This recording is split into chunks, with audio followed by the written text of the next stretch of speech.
Now we'll try to come up with a rule for the derivative of an exponential function. So if we have the function a to the x, and we would like to know its derivative, let's see what happens when we plug it into the definition of the derivative. So we'll get the limit as h goes to 0 of a to the x plus h minus a to the x over h. Now a little bit of algebra will allow us to simplify this a little bit. So limit as h goes to 0, and we're going to take a to the x plus h and write it as a to the x times a to the h minus a to the x all over h. Now you can see that there's an a to the x in both terms, so we can factor it out. So we end up with limit as h goes to 0 of a to the x times a to the h minus 1 over h. And if you notice, this limit is as h goes to 0, but a to the x has no h's in it. Therefore, we can actually pull it out front.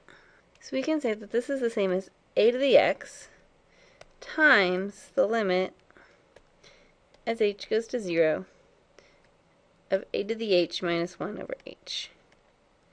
Now you may be asking yourself, why in the world is this helpful?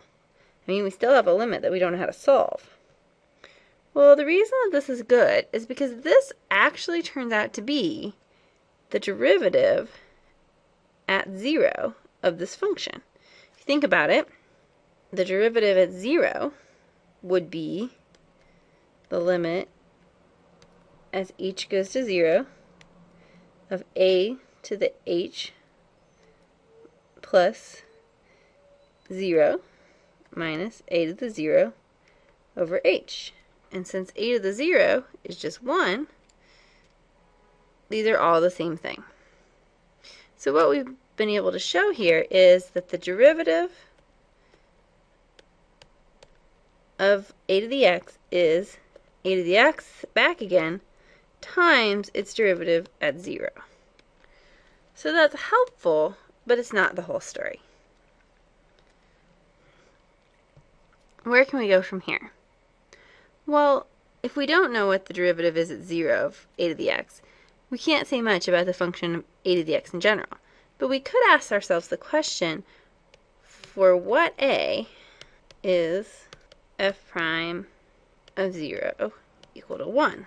So what do I mean by that? If we knew the constant a, where if f of x equals a to the x, then f prime of x is 1 times a to the x, then we've done two very important things. We found the derivative for some function, and we found the function who has itself as its own derivative. Now the question is, can we actually find this value of a? So if we look at some graphs here, we might want to try, kind of either side. This blue line right here is 2 to the x, and it turns out that line is not quite steep enough at 0. And the black line here is 3 to the x, and that line's just a little bit too steep at 0. So we need a to be between 2 and 3. And it turns out the exact right number is e. E is a number you've probably learned about before. That's about 2.71 ... It goes on forever and never repeats. But one of the most important things about e is that the slope of e to the x at 0 is 1. So what does that mean? That means that the derivative of e to the x is e to the x.